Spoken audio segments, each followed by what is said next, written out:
You just make it happen. You don't just sit around and wait. It's not going to come to you.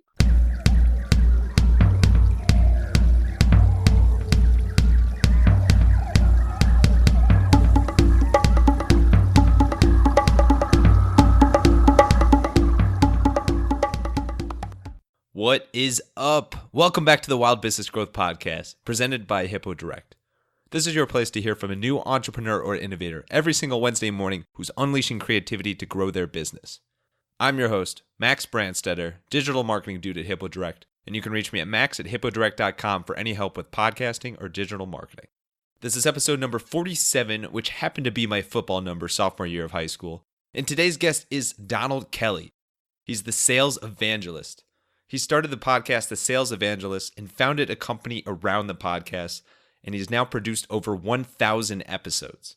He's consistently named one of the top sales podcasts and has been featured in Entrepreneur, Forbes, Yahoo Finance, and many, many more well-known outlets. You'll hear how to keep the discipline to do anything over 1,000 times, and also tips on selling, starting a business, and more. Get ready to do big things. Enjoy the show. Alrighty, we are here with Donald Kelly, the man, the sales evangelist. How you doing today, Donald? Bro, I'm super excited to be here, man. Thank you so much for having me, Max. Of course. Well, such a pleasure having you on. And for anybody that's not too familiar with your backstory, you recently eclipsed 1,000 episodes with your podcast. So congrats to that. I mean, 1,000, that's just insane. An amazing feat there. And you've really built a business around this podcast, The Sales Evangelist, and you are the sales evangelist. So very excited to dig into stuff today. Before we dive into all that stuff, you mind starting us off with a little bit of background of who you are, where you came from, and how you got into the business and sales world? Yeah. So my name, like you mentioned, Donald Kelly. I have got that right. the sales evangelist there. I started doing podcasting 5 years ago. I was a full-time software sales rep. Prior to that, worked into the B2C, business to consumer sales. So in college, I did door-to-door security sales. I did getting people to timeshare presentation. I did Dish Network sales over the phone. I even was a server for a while, and I sold IT training classes. A lot of them, again, to consumers. When I came to the professional side, B2B world, post-college now, I was like, I got this stuff. I've been making money. Let's go ahead and go to the B2B. But then I got kicked in the face, realizing that B2B is a total different animal and total different way of go about doing it. And Yeah. I mean, first 2 jobs was a flop. First one, it wasn't necessarily a flop in that sense. The company just had some challenges, and I had to move to a different company. Went to the second company, and that company, they closed their doors after six months of me being there. So 1 year out of college, I had 2 jobs and still borrowing money from mom, and went to this third company through my network that was able to help me to get this interview. And I went in, did really, really well in an interview. That hired me on. But again, B2B, so I had a tough time. And luckily, the company invested some training in us.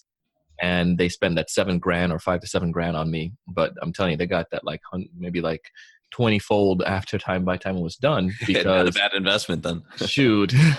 But so it showed me, though, that sales wasn't complicated, especially B2B sales. There's a process. And if you get that, and I saw Max, I'm not lying to you straight up, man. It was like 3 months after doing the program and practicing the stuff, there was like a hockey stick in my performance. That proved to me anyone can sell who has a desire and get the proper training. So I then started to talk about it. My buddy was like, "Man, you're like a you're like an evangelist for sales." And prior to that, I used the title as technology evangelist of one of these past companies. So it just kind of made sense to ride with that. And it just grew, and I started sharing what I was learning with people. And I remember the first time I got reached out by someone, it was Jose Diaz, a friend of mine, when I posted our first couple episodes on Facebook. And then he asked me to coach him. And then about 6-7 months later, Destiny came. She found our podcast and was local to the area and asked for coaching. So several of these individuals, and then I started getting more of them, started getting speaking opportunities. And then the next year, I started running out of vacation days. And in 2015, before the year got halfway, I was spending most of my vacation days. So we knew something viable was there. And my wife and I, we talked about it, and we said, let's do it. And I jumped ship in 2015 from the full-time gig and started coaching and training and speaking and building a sales evangelist. And now we're about 5 deep and 1 podcast and working on our second podcast with our sales podcast network. And It's exciting, man. Yeah, hot off the press. Well, you jump ship and haven't looked back since, and it's amazing. It's just inspiring to see your growth, and I love how you started kind of doing multiple things at the same time. And once it picked up enough, and you couldn't and you couldn't go on vacation anymore, you're like, this is a real thing. So that's really cool. When you look back to your childhood and when you were younger, were there any habits you had or any sort of inkling that you would end up in sales and that you had a passion for this? Yeah. So I was born in Jamaica. We moved to Florida when I was 9. And you ever been to Jamaica, Max? Yes, I've been to just basically for one day as part of a cruise. We did the classic waterfall tour, which was amazing. But I feel Duns like, River Falls. yeah, yeah, of course. So I got the touristy experience, but I feel like there's much more to explore. Yeah, so you're what I guarantee you got hit up by some people selling stuff while you were there, and maybe Yep. any ports you go to, but Jamaica is just like, they can hustle, boy. So as a kid growing up in Jamaica, I would see it's like the economy, the way Jamaica is structured is, still kind of like a lot of part of it is like third world in some instance, right? But Mhm. the people who have, I mean, there's an amazing educational system, and there's a lot of export of people. So you get a great education in Jamaica, then you go to like England or US or South America or the places to work. And the challenge with that is that the economy is not building or not developing. So people who don't have the proper opportunities or graduate high school, they can't just go apply and get a job like they can here. They're gonna hustle, find ways to do things, and that's what I saw with a lot of my family members, right? I had one of our family members, he sold peanuts. So he would have roasted peanuts and he would have this bicycle, like the ice cream guys you see in some neighborhoods. And he'd go Yeah. around and sell peanuts in the evening. My cousins her dad was a carpenter. My aunt, she had a shop. She came to the US, bought products and came back to Jamaica and sold those. So everyone that I saw were in some way, shape or form in business. And my dad was a successful entrepreneur in Jamaica as well. He and my mom separated, but I still had relationship with them and saw that, and it wasn't my dream to then go into business. But everything that I saw was business equals selling.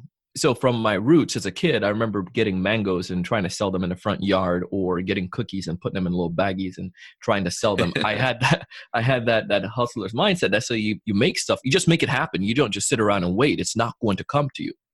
And that continued and pushed. When I came to the US in middle school, I did candy sales. I was that kid with the bag of candy, right? And Sweet job, if I must say. I'm telling you, right? And it just always was a part of me. So I had this outgoing personality. So friends and folks later said, you have this personality for sales. And that's not a reason to go into sales. It doesn't necessarily mean you'll be successful. And that's a whole story for another day. But I still had that inkling, that desire to Yeah. be in business or to sell. Wow. Yeah. So your environment, you're filled with people that were hustlers and salespeople and business persons. So that's amazing. Of course, you did decide yourself to fully go into that. But thanks for sharing that. I really appreciate hearing more about your background. And just to touch on Jamaica again, and we were definitely sold to.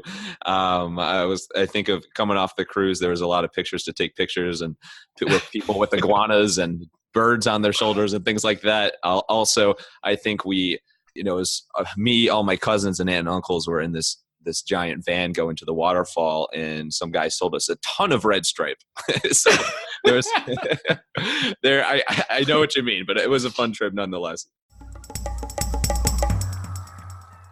So let's get to the sales evangelist and Yeah. it's your podcast. It's your business. It's you. You spoke a little bit about how you got started with it, but in terms of the actual podcast, how did you decide that you wanted to start a podcast? Because this was back in what, 2013, 2014? 2013.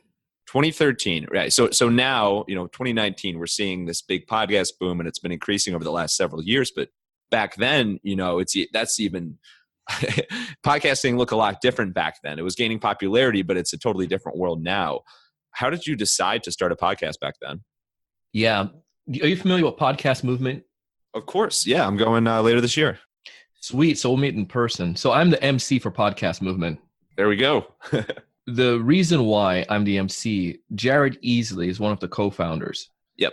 Jared's a good friend of mine. So when I got into that software company I mentioned, about a year later, this guy came into the company, about 6 months actually after I did, named Jared Easley, and he was a project manager. The project manager their role were to do the demonstration and to execute the sale after, well, basically did the demonstration and then went ahead and implemented the software. So I was like, it was like Starsky and Hutch. I went ahead and found the clients, did the demos, and it was a great process that the company had. And that's another story again, but they realized that if a sales rep did the demo, it wasn't as believable as somebody who didn't have any type of benefit from it. The project manager was the technical person. So they weren't the selling. So when Jared did the demonstration and executed, then went and implemented it, that's how we worked together. And we would go for walks and we started talking about different business ideas. The first time he was like, we need to go to breakfast, because he saw this, passionate little, young guy out there hustling. And we went to breakfast. Trying to sell him candy. There you go, right? Office. Went to Mama's Diner or something down. I think they closed now. And we always joke about this, but this place in Deerfield Beach, Florida. So we went to breakfast there, and then we had a business idea that I was working on, like this concept, but it was way too big. And then we started trying to work on it together, and the development that we needed and the money and all this stuff, it was like, it's too big. So he went to New Media Expo. I'm not sure if you're familiar with that, but it was an event that happened out in Vegas, and they had it in New York before, but they had a sliver in that event. It was all about blogging and about basically a marketing event. But it had a track for podcast, new media, they called it. So podcast and video, they were all just like, let's just throw these people in there. Jared went there, met Cliff Ravenscraft, and then became an assistant to help with New Media Expo podcasting track. He came back and he was like, bro, we need to halt everything we're doing. Podcasting is where it's at. And he started, dead serious. I'm telling you everything. This is true. And I don't know if I ever told all this detail to someone before, but then he got me to get excited about podcasting. He started Starve the Doubts, which just hit 6 years yesterday of publishing.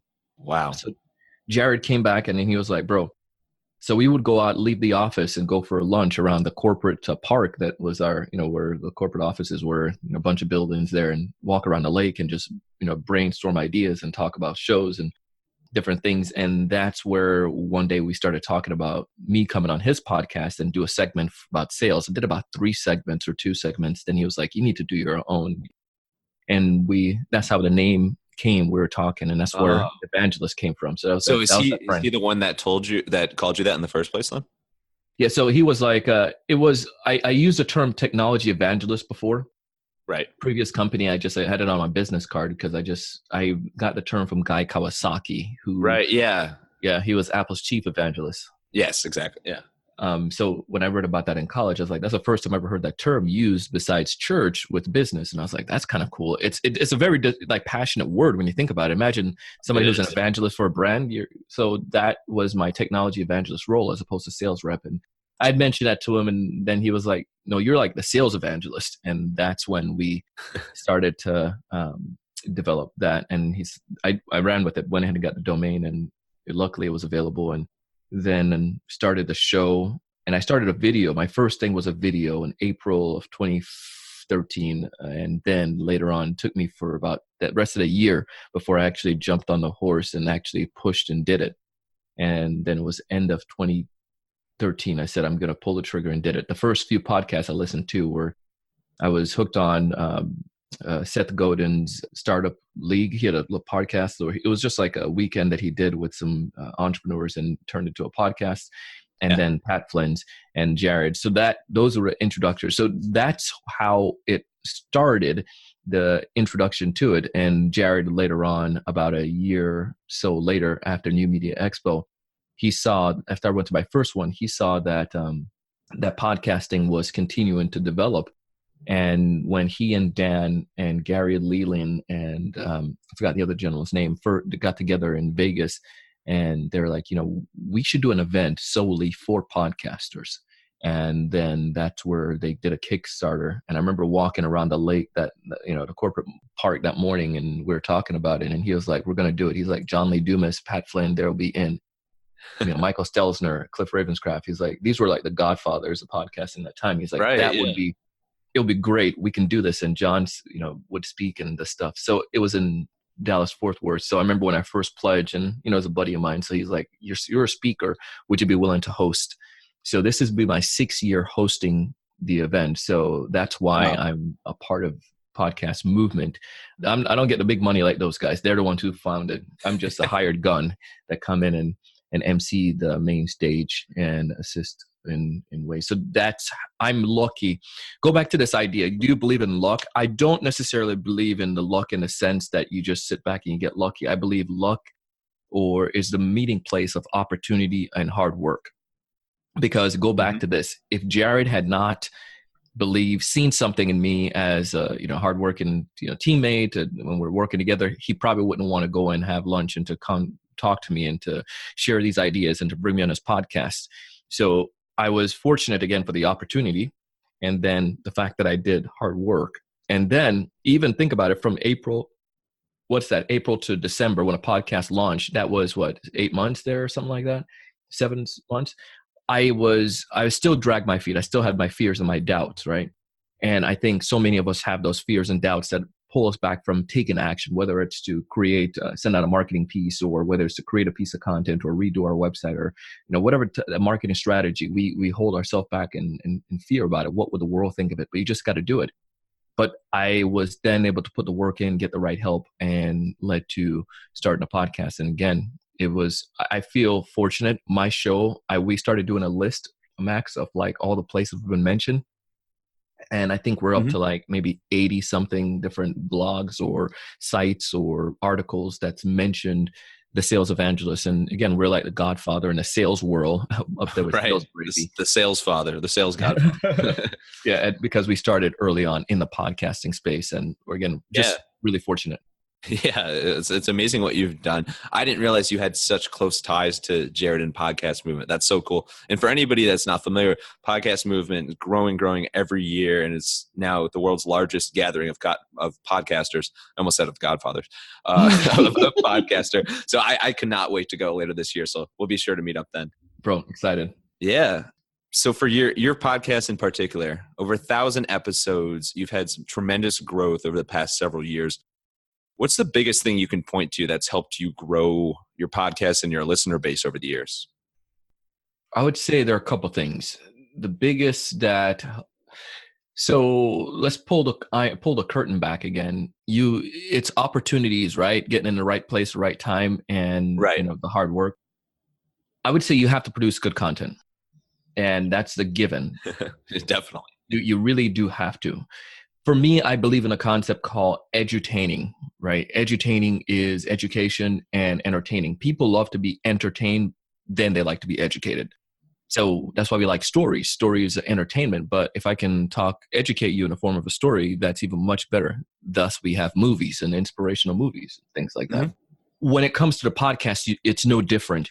You must entertain your audience, but you have to give them educational stuff that's going to be actionable. So that's one. Number two, fortunate again, Jeffrey Gitomer was episode number 1. You're going to ask Donald, how did you get Jeffrey Gitomer as episode number 1? All right, you read my mind. Go back. Jared is really freaking creative. Jared is a noticer, and he even wrote a book, Stop Chasing Influencers, he and Kamanzi Constable together. Jared was looking for creative ways to get in touch with folks. And when he was doing Starve the Doubts, he got in touch with the assistant for Jeffrey Gitomer. Then Jeffrey committed to go on his podcast. He said, Donald, do you want to co-host this and have it launch as one of your episodes? So if you go back to Starve the Doubts and you listen, Jared and I were both full-time working at that time. I think that we took we both somehow had doctor's appointment that day. Oh, what a coincidence. What are the odds? And he did an interview, I think he's a project manager, so he had the opportunity to work from home. So I would be in the office, but I had a meeting, something else that pulled me out of the office, personal time that morning. And I did the interview from my living room, and Jared did it from his house. And that was the first episode that he gave me the audio file. And then we obviously made sure that it was good, and we shared it. I branded it that, Jared and I did this interview.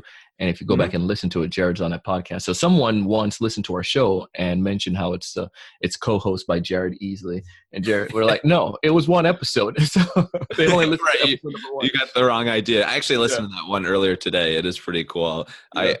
I knew you were friends with Jared, but I didn't realize that your first episode with him was co-hosting. That's incredible.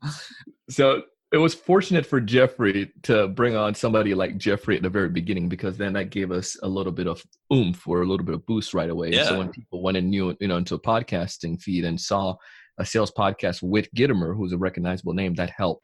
And then we did the rest from there, where we started just reaching out and we started strategically finding good guests to bring onto the show. And then from there, we had another opportunity to meet Hard Work, where Kamanzi Constable again met Jared, and Jared was like, who are some up and coming podcasters? And he mentioned a few of us, and some of us are still podcasting since then, but he mentioned us in an Inc. article.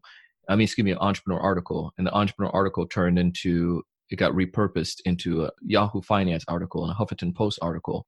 Then it went from there, we then took it, Jared, I, and a few others that were mentioned on the list, and I went to South Florida Business Journal and asked them. They did something on it. And then we went to the local news now and said, hey, we are, podcasting is making a wave. And then Jared did the interview for the local news. But all that came from that one article. And again, the opportunity being in the right place. So those gave some early boost. And then from there, another big factor is getting out. So getting on shows like this, people who like you who are fortunate to invite me to come on their podcast. Oh, of course. My pleasure. Come on now. It helps a lot to do that. So and I've eased up off the gas of going and doing a lot more podcast appearances, but it's something that we're doing a lot pushing, because I think it's worth its weight in gold comparative to, even ads, because the reason being the person who are listening to this right now, whether you're at the gym or driving or in a train, you are already listening to a podcast. We don't have to educate you about it already. So that makes it so much easier, and vice versa. When you come on my podcast, I think we're sisters in a sense, in the sister companies because marketing and sales tie so close together at the hip. Right. My community are going to say, great. We have 40% of our entrepreneurs. They're going to say, yes, I want to learn more about marketing. Donald recommend this guy. And that makes such a big difference. So those are some of the best things that I've seen. And then once you mention in an article and somebody's looking, because some people use, they do the top 15, top 30 articles, things like that. Mm-hmm. They'll write the articles to get you to share it, which I always do. So then they will, write a blog post and they go find out what are some of the top sales podcasts out there. And because of the Entrepreneur and Huffington Post and all these other things, we make the list all the time, probably 8 out of the 10 times. We make those lists, and that's helpful. And again, so all of those things tied together, but starting off with the great content and then taking advantage of opportunities and hustling. Yeah, and well-deserved. And I have a new favorite word with edutain. I wasn't familiar with that, but it's key. It's got to be good content. It's got to be helpful. So guests have obviously been very crucial to your success, but you do some episodes by yourself as well. And I'm just going to mention again, because I love this, over 1,000 episodes for you. So for anybody out there, whether it be an aspiring podcast host or anybody that's just creating some sort of a series that's needs to be consistent and ultimately aspires to get to that 1,000 mark and beyond, what advice do you have? Couple things. The first one is have the mission or the goal to change somebody's life. I'm not telling you this to just make up crap. Like, I really wanted to I hope not. I wanted to help those individual sellers because I know how struggling it was, bro. I had to borrow money from mom straight up that first year to pay rent when I moved out on my own. And it was embarrassing. I was like, I'm in sales. This shouldn't be the case. I should be helping her. And fortunately, later on, I was able to do so. But I felt that I could teach somebody something that they didn't know to help them. So that gave me my rocket fuel or my mission fuel to do that every single day. That's the very first thing. So you have to have your purpose, or Simon Sinek says your why. The next thing that you must have in order to make this happen is you have to be consistent at it. Every time since I had a full-time job, I did early mornings or late evenings. If you go back and listen to episodes, probably from episode number 1 to about in the 500s, I'm telling you, not making up crap on this, I'm telling you straight up, about 60% of those were done in the car, and you can't tell. Wow. I agree with that. I mean, just listening to the early stuff, I would never have guessed that. And it was because when you get folks like, when I did get Guy Kawasaki and a couple of these other people, I can't tell them, well, hey guys, wait, I want to make sure I do this interview in the evening when I'm off work, or can you do it early morning? They gave a time and you make it happen. So I had an hour lunch break, fortunately. So sometimes I would try to get it at lunchtime. If not, I would go to, again, take my lunch earlier as much as possible. If I could get an early 10 o'clock lunch or 11 o'clock or 2 o'clock lunch, I would get in that window. And there was a church the church that I go to, they all share the same Wi-Fi, and there's one in every city. So there was one in Boca.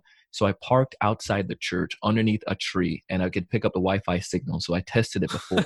I would go on Skype, Max, at that point. The amazing acoustic in the car. No lie. Had my USB mic, my laptop, record an episode in that car. And I would then, that's how it would happen. And because it's South Florida and recording in July, and the AC, if the AC was on, it was make this loud noise on the mic. Bro, I had the windows up. I had myself burning up in that darn car. You could probably hear you sweating. But I would get the content, turn that AC on when it's done, and try to get back to work. Use that lunch period. But that's what I had to do. So you have to make sure you're consistent. And one thing that helps with that is having a content schedule. And then you can then go and cherry pick or reach out to people that can help fulfill that content schedule. And then the last thing that I would share that helps to make that happen was I didn't start off doing 5 episodes. You go back and you see it. It was episode 1 was a 10-minute episode that I did on a tip. And then I brought on a guest. And then like in a year and a half later, I went to 3 episodes where we had a Wednesday episode to bring on. Since I was making connection with my listeners, I thought it'd be great to bring them on as a sales from the street, talk about something that you learned, a challenge that you overcame, and so forth. And it was great. And then going to 3 episodes a week was a little bit of work. And I got, again, introduced to a audio editor and somebody who could do show notes. And I didn't have much money, but I was like, to spend on employees, which it wasn't, but you can get VAs to do this stuff. So then I started working with them, and I sacrificed it, and it was like an extra, whatever that money is, several $100s a month, but it was needful, or a couple hundred to start off. That saves you that time. Yeah. It did. And then focus on selling, which obviously then get money back to the business, or to getting business to, started coaching people and stuff. So that started to help to pay for the funding of the podcast. And that was key, though, starting getting those teammates, because when I jumped to 5, I forgot what year that was. I think that was 2015, the year I left. When we jumped to the 5-day a week, it's difficult to do a 5-day a week podcast, especially if you're trying to do it by yourself. But I'm glad I had the team. And then we started building it out even further. And I got a virtual assistant in 2016. An executive assistant, or 17. And then she started doing the emailing and stuff for me as well. So it just incrementally, we grew the team as the demand came about and as the funds were available. So 5 years, look back on it, year 1, I was doing editing myself and getting up early and doing that. And then we just, I know the feeling. Yeah. So that's what I would share to make it happen. Yeah. You've incrementally grown it, and you've grown it in a really organic way.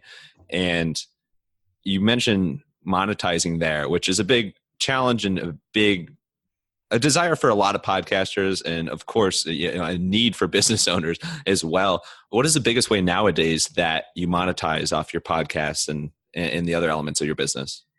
The biggest way we monetize now, I think the most profitable one is consulting. And what that would consist of, like, our ideal clients are the entrepreneurs who have been doing business for themselves, or they have a business making maybe like $1 million or so, and they're the primary sales rep or seller. Maybe they do different type of service or manufacturing or whatever, but then they want to grow, but they don't have time to train someone or to build it out. So we go in and consult, recognize how this person is selling, take everything out of their head, make it formalize, and create the process, create the training content, create the messaging, create the guidance that the sales rep would need to do, help develop the presentations. And then we train them on that, and train them on sales effectiveness, and 6 weeks of training. And then we have access to online courses that they can use for reinforcement. So that's the home run for a client. But some of them, so that's where the consulting side brings in most of that money. Right. And you mentioned earlier that a lot of your clients came to you because of the podcast, right? Like they asked to be helped out. 99%. About right now, no, I lied. About right now, about 90%, maybe. All right. That's 80. close enough to 99. We'll give it to you.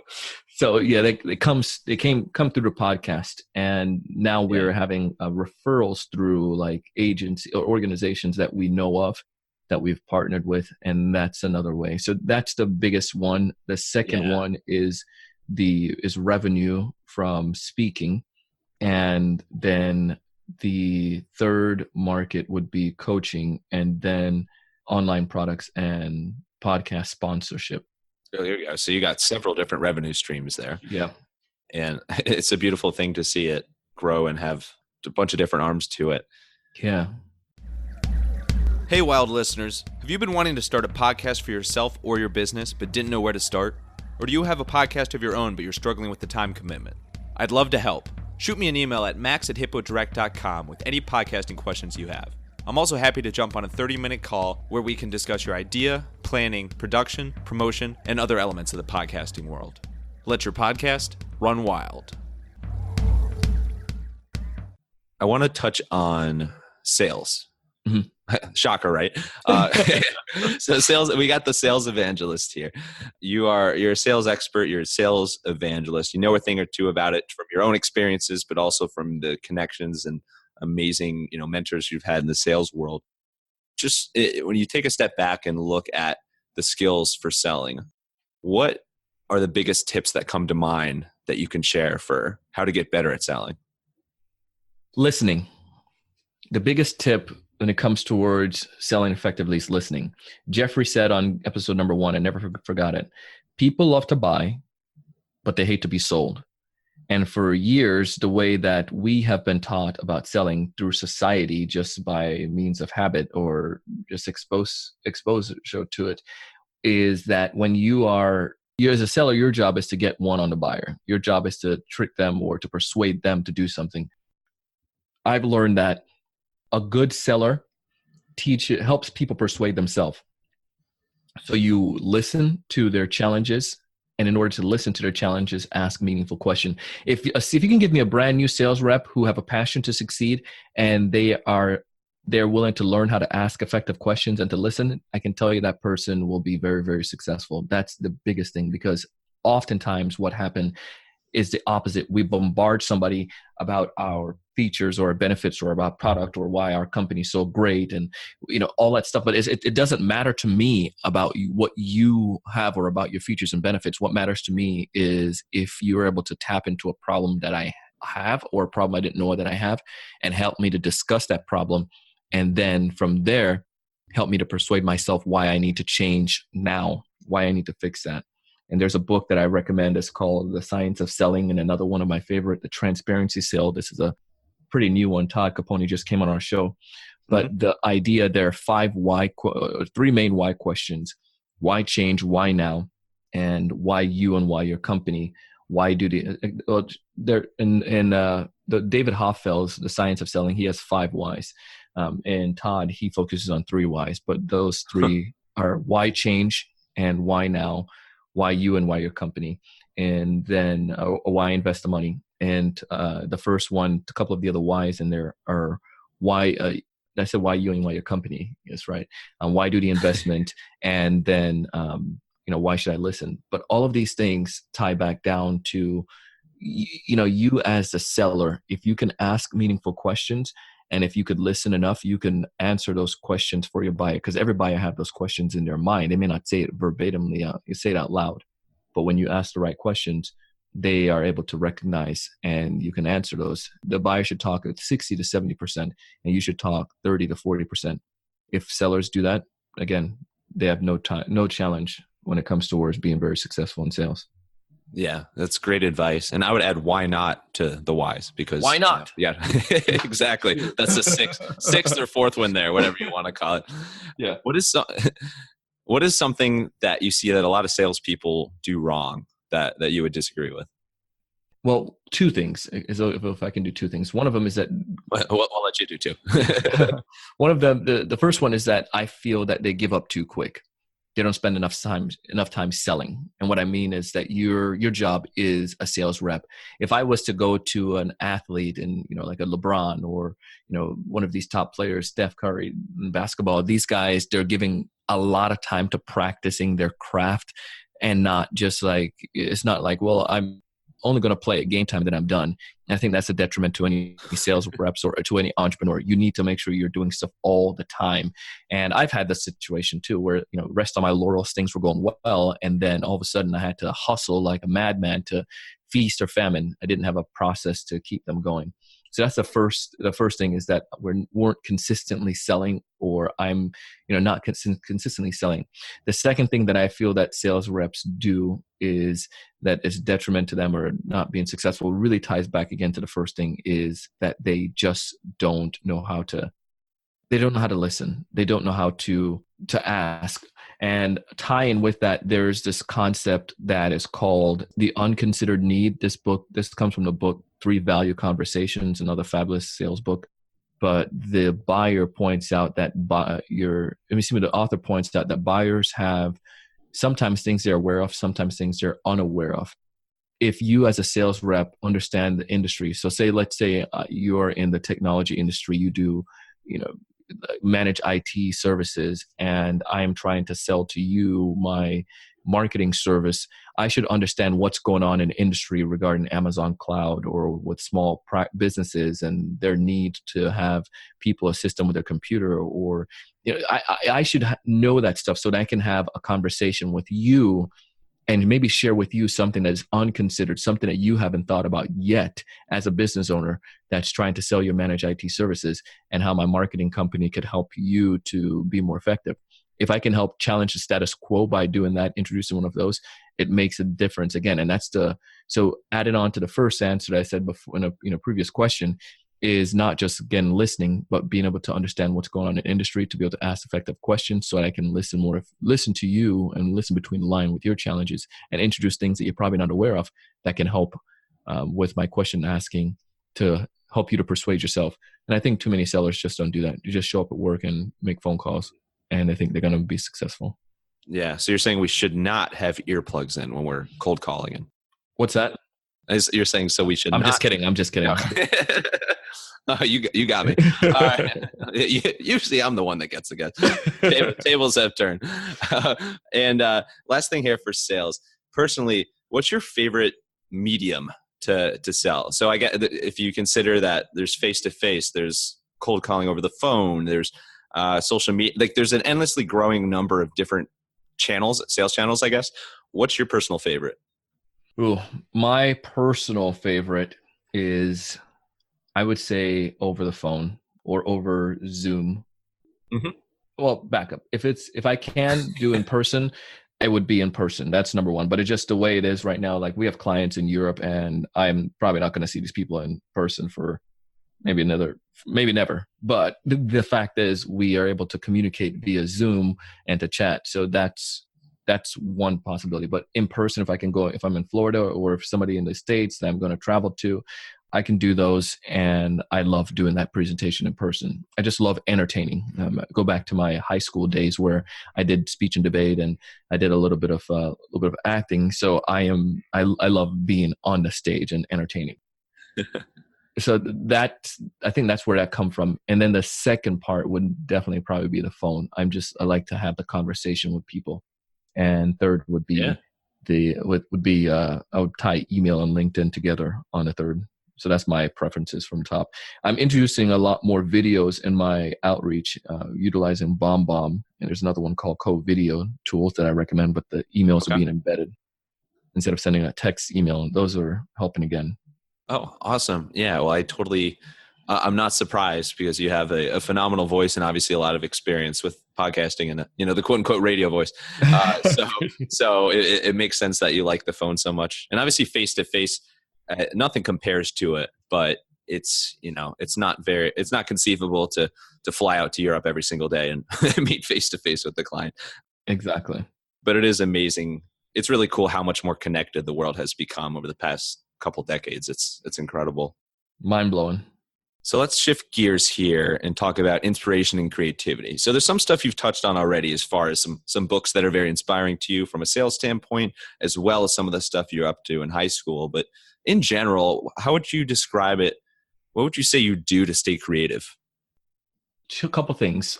One, I listen to other people who are better than me. And that's one of the reasons I love listening to podcasts and checking out what other people are doing. So that's one strategy. The second thing is, and what I mean by that too, it challenges me to do different things, right? One of my favorite shows, obviously besides your podcast, Oh, well, thank you.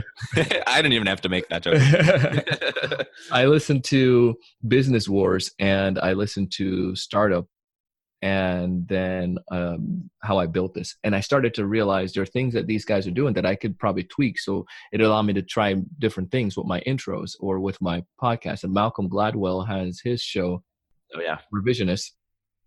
And if you notice in his commercials, his spots, they were different. They weren't all like a read. It was him telling a story or saying he was out running. So I started looking at this, going back to my philosophy, entertaining. So I started doing with some of my sponsor spots, I started doing in my teasers, I made them like a little skit. And so some of them you hear, it's like almost like a little, again, a little movie before we got started into it. Or we have our editor put some phone ringing or different things to give that ambiance of it. And that helps me to connect with our audience and to do something different. But it brought my creativity out, hearing other people were doing stuff and enforcing me or giving me the opportunity to experiment. What's the worst that's going to happen? You do it on several episodes and don't like it, you change it. But we've seen it to be helpful. And that was just one of the strategies that we employed early on to help to increase my creativity. And then I love going to the beach. I'm in Florida, so I go for a run. Of course. When I go for my morning run downtown, West Palm, I run from downtown over to the intercoastal to the ocean. And it's a 1.5 mile each way, so 3-mile run. But on that run, I'll listen to music and get ideas. I just get my juices flowing when I run and get to the ocean, and then I can come back. And that's one way that it helps me as well to have creativity. Yeah, and you're living in a great place to run outside, so I can imagine you make the most of that. And you mentioned some books earlier, so those were sales books. Are there any books that are something a little different? So it could be maybe a business book that's not as focused on sales, or maybe there's like a fiction book. Any other favorite books that come to mind that aren't quite as sales focused? Yeah, I would say one of them is, it is a business book, but Think and Grow Rich. That one is a good one. Oh yeah, Napoleon Hill, right? Yeah, not sales, but just per se, but business book. Another one that has been a good guide for me is The Alchemist. I really like that book. Oh yeah.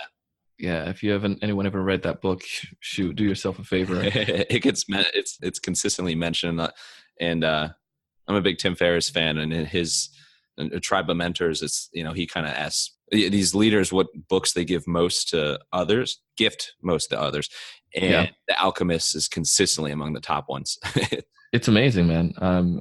We've been through it a couple of times. I love it, and I always say we. My wife actually, she married a sales rep, but she's not a big salesperson herself. Well, she married a sales evangelist, actually. There you go, the sales evangelist.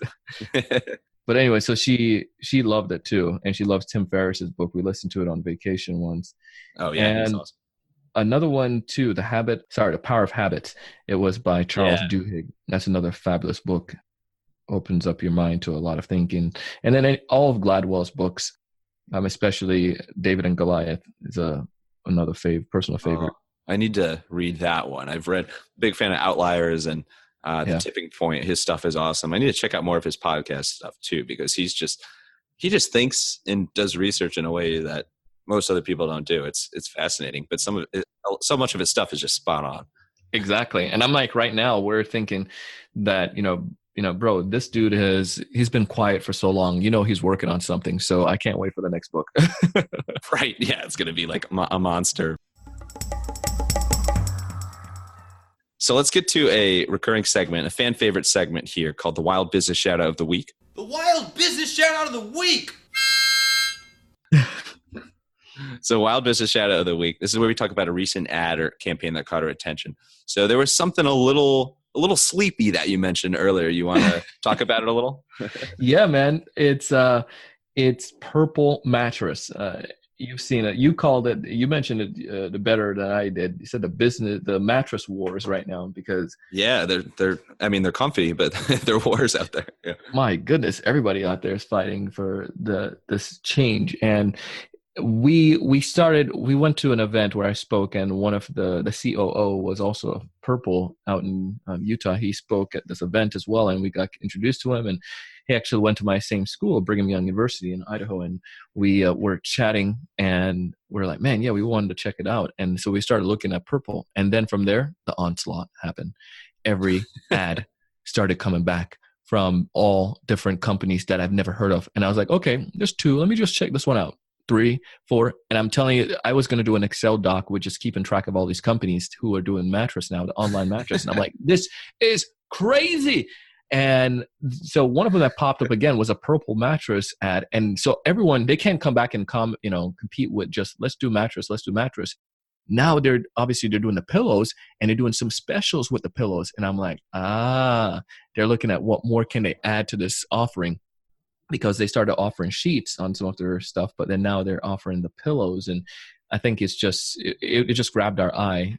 So my wife and I, and we had not too long ago had gotten one of before we had a desire to get a Purple, which now we have a desire, is to swap out the Tempur-Pedic mattress kind of that we have. It's not fully Tempur-Pedic, but one of those pillow tops or whatever thingies. Yeah, but right. The thingies, I think, is a technical. The thingy. That was a technical term. The mattress top. But it's really comfortable. But we just feel that it's getting a little bit older and not what we want. So we want to try the Purple.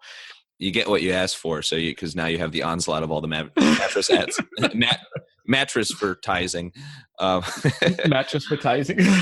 Yeah. So that's Purple. It's funny you mentioned that.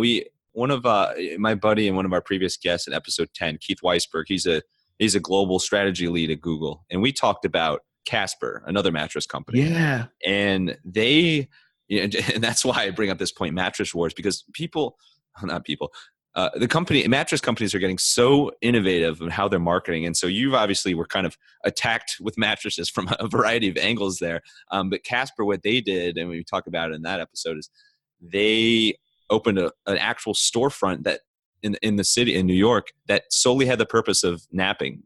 So busy people in the heat of the day could go over there and take a nap there, and you couldn't even buy anything in that store. It was totally just an experiential thing. But these mattress companies are just so creative, and I think it's a great thing for all of us, because with this mattress competition and the wars here, they are producing better products and more products. So ultimately, we're all sleeping more comfortably. So it's a good thing. So true. Yeah, so that's a really good example. So only a little bit of time left. I want to wrap up with a couple quick, sort of more random segments here. First one is called The Unusual. Pet peeves, quirks, and weird talents. Donald, what's your biggest pet peeve? Not trusting me. When people don't trust me, it's weird. I don't, maybe because I know I'm not going to screw people over or anything like that. So I have, when my family members or friends, if they ask a question or something and, want to do something, but then they don't trust me, it gets me annoyed. I'm like, just trust me. Just have confidence. If you're going to give me the trust, let me see it the way through. And if I flop, then so be it. But if you commit, just commit and trust me. So that's one of my biggest pet peeves. Well, I trust you, Donald. So thank you. Thanks, brother. How about quirks? Anything about your personality that's a little bit quirky that maybe your wife or other family members or friends call you out for? And no shame. This is some of the most fun answers. Something that a little quirky. Is snoring considered one? Like, sure. Sorry, I was just dozing off there for a little. Yeah. No, I've experienced that as well. I snore loud. I snore a lot.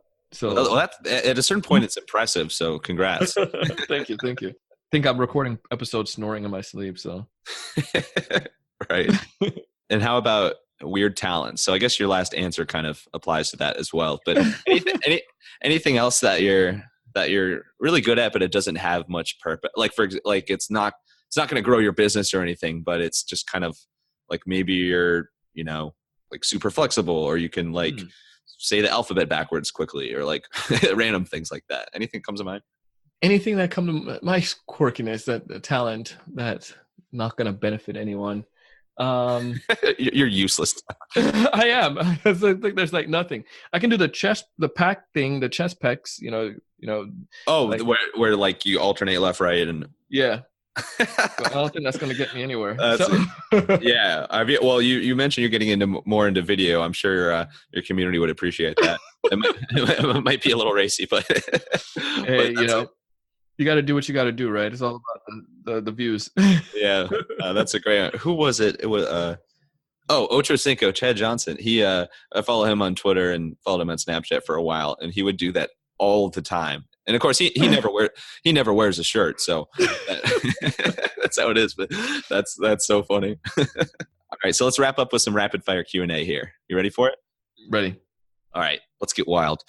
If you could only eat one food for the rest of your life, you could eat as much as you want, as many times as you want, but it had to be the same exact food every time, what would it be? I'm just going to say chicken and waffles. Great choice. Always hits the spot. What's your favorite place that you've ever traveled to?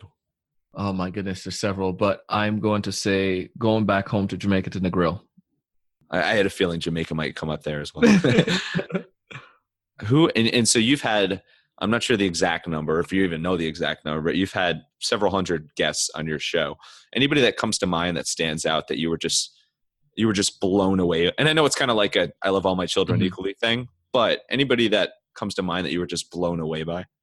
There's several of them, and I'm just going to, let me see which top one I would probably pick. I would say Bob Berg's episode was amazing because his book, The Go-Giver, was something that changed the way that I started to look at business and how I can work with people and so forth.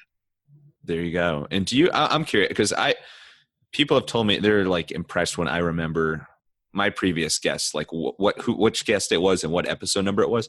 Yeah. But you have so many. Do you have any recollection anymore of what number episode any guests were, or does it all kind of blur together once you get to that many episodes?